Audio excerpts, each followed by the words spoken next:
Which choice provides the best evidence for the answer to the previous question? So recall the answer to the previous question was that he most valued her receptive nature. And remember the lines that we cited in order to pick that answer were right here, right?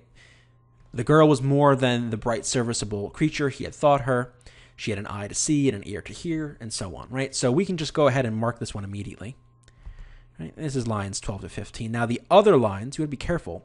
If you picked a different answer for the previous question, you might actually end up picking one of these lines. So, for example, lines 10 to 11 mention the hopeful young life aspect. So if you had picked vivacious youth, you might pick that and get it wrong, and then pick C and get this one wrong.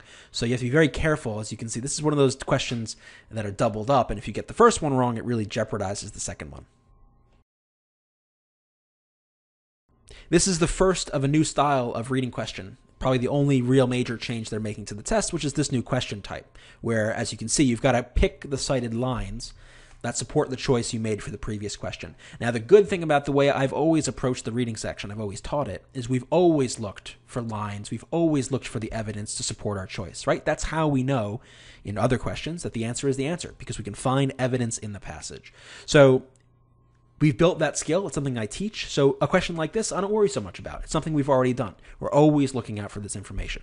The one danger with these kinds of questions, as I alluded to in the first part of this video, is if you get the first one wrong, you're in trouble on the second. So these questions in particular are a little bit dangerous. However, you can also flip this and say, well, if I had trouble with number 4, or the previous question, I might be able to use this one to point me to parts of the text that might help me with that original answer, and then I can get this one as well. So you could also see this as maybe a positive. It can help you on other questions.